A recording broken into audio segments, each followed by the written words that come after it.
गुजरात कांग्रेस के कार्यकारी अध्यक्ष जिग्नेश मेवानी ने भाजपा और आरएसएस पर करारा हमला किया है।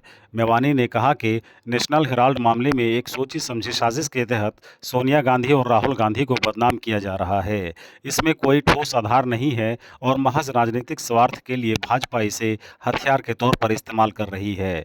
उन्होंने आरोप लगाया कि महंगाई, बेरोजगारी और दूसरे ज्वलंत मुद्दों पर जनता के सवाल से बचने के लिए भाजपा ये हथकंडा अपना रही है। जिग्नेश मेवानी ने आरएसएस को भी आड़े हाथों लेते हुए कहा कि स्वतंत्रता संग्राम में आरएसएस के लोगों की कोई हिस्सेदारी नहीं है। उन्होंने 52 वर्षों तक तिरंगा नहीं फहराया और राष्ट्रीय गान भी नहीं गाया। ये आरएसएस ही है जो राष्ट्र निर्माण में सहयोग के बजाय देश की प्रतिष्ठा को धूमिल करने के लिए अपनी पत्रिका में बेबुनियाद और भ्रामक लेख लिखती रही है। बताते चलें कि जिग्नेश मेवानी रांची में प्रेस वार्ता को संबोधित कर रहे थे। उन्होंने अपने बयान में और क्या कुछ कहा है, सुनते हैं उन्हीं की जुबानी। अंग्रेजों की चापलूसी का काम किया। जिन आरएसएस के लोगों ने स्वतंत्रता के आंदोलन में हिस्सा नहीं लिया, न वो गांधी और सरदार के साथ खड़े रहे, न वो पेरियार, फूले और अंबेडकर के साथ खड़े रहे, न सुभाष चंद्र बोस के साथ खड़े रहे, न भगत सिंह, सुखदेव और राजगुरु के साथ खड़े रहे। 50-52 साल तक इन आरएसएस के लोगों ने तिरंगा तक नहीं लहराया और 3 रंगों का तिरंगा मनहूस है, उससे मनोवैज्ञानिक असर खराब होगी, ऐसा आरएसएस के लोगों ने कहा। जनगण मन भी नहीं गाया। इन लोगों ने जब स्वतंत्रता का आंदोलन चल रहा था तब हमारी कौमी एकता का संदेश देने के बजाय, भाईचारा का संदेश देने के बजाय, स्वतंत्रता के आंदोलन के बाद राष्ट्र निर्माण में लगने के बजाय भारत माता की छाती पर छेद करने के लिए बहुत अनाप शनाप बातें ऑर्गेनाइजर ने पब्लिश की, जिन्होंने देश को तोड़ने की बातें लिखी। और दूसरी तरफ नेशनल हेराल्ड, जिसने राष्ट्र निर्माण में किस प्रकार से प्रत्येक भारतवासी को योगदान देना चाहिए, किस प्रकार से जन जन तक संवैधानिक मूल्य पहुंचे, उसका जिम्मा उठाया और इंडिया की फ्रीडम मूवमेंट में बढ़ चढ़कर हिस्सा लिया। नेशनल हेराल्ड के मामले में एक सोची समझी साजिश षड्यंत्र के तहत सम्माननीय सोनिया जी, राहुल जी और पूरे कांग्रेस परिवार को वो लोग बदनाम करना चाहते हैं। मामला बहुत साफ है।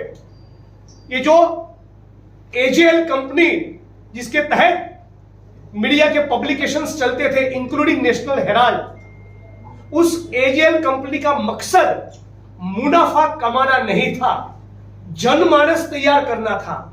क्रांति के लिए, विद्रोह के लिए, अंग्रेजों को भारत भूमि से खदेड़ने के लिए मुल्क की जनता को तैयार किया जाए, ये उसका मकसद था, मुनाफा कमाना नहीं।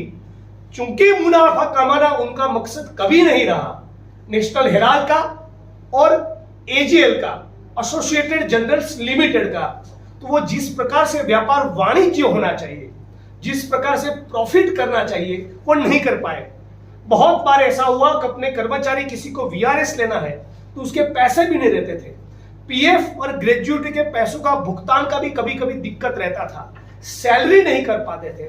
तो इस परिस्थिति को देखते हुए एक कंपनी का गठन हुआ, यंग इंडियन, और इन्होंने ज्यादातर एजीएल के शेयर खरीदे और कांग्रेस पार्टी ने 2002 से, यदि मैं गलत नहीं तो 2002 से 2012 के भीतर अलग अलग समय पर अलग अलग किस्तों में कम से कम 90 करोड़ का आर्थिक सपोर्ट किया, धनराशि दी, करीब करीब 90 करोड़ की लोन दी।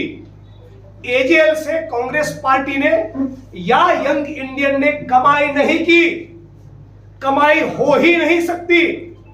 कंपनीज एक्ट की सेक्शन 8 के तहत यंग इंडिया एक नॉन प्रॉफिट एंटिटी है। यह सरासर आरएसएस, भाजपा के लोग और भाजपा से लगातार जो चंदा खा रहे, ऐसे मीडिया की कुछ भोंपू मनगढ़ंत बातें फैला रहे, हमारे लोगों का ध्यान मुद्दों से भटका रहे।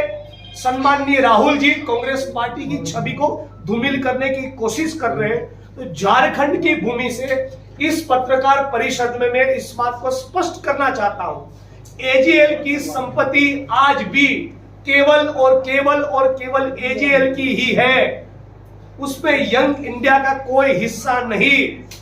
यंग इंडियन केवल उसमें स्टेक होल्डर है, उसका मालिक नहीं।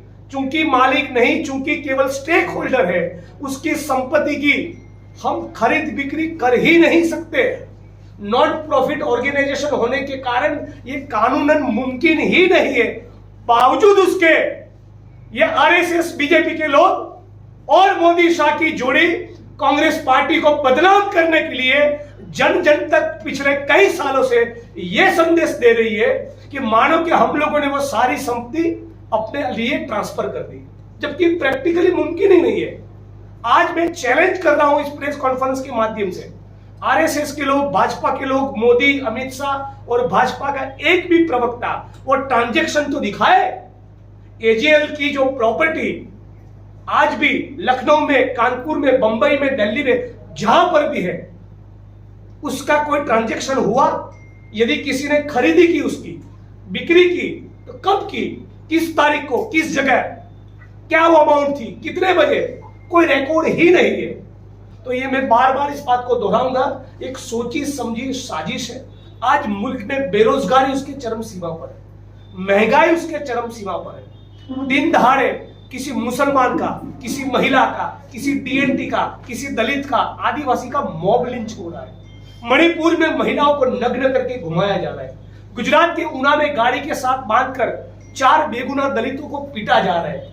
इस मुल्क की जनता के जो असली सवाल है, जो बंदरबांट मुल्क में चल रही है, जो लूट खसोट चल रही है, उससे ध्यान भटकाने के लिए यह भाजपा के द्वारा की गई है सोची समझी साजिश है। और मैं आप सभी के माध्यम से ईडी को भी पूछना चाहता हूं कि गुजरात में पिछले दिनों अहमदाबाद जिले के साणंद तहसील में मुलसाना गांव में एक 21,000 करोड़ का स्कैम हुआ। वो भी लैंड का मामला है, वो भी प्रॉपर्टी का मामला है। ऐसे अनगिनत स्कैम्स, लैंड डील्स के बारे में सीएजी कैग की रिपोर्ट में जहां पर भी भाजपा की सरकार है, अनगिनत खुलासे हुए हैं। अडानी जी के खिलाफ भी बहुत खुलासे हुए, वहां पर तो ईडी नहीं जाती। मैं पूछना चाहूंगा आपके माध्यम से, ईडी तो कब चढ़ेगी अडानी के घर की सीढ़ी? वहां क्यों नहीं जाना है?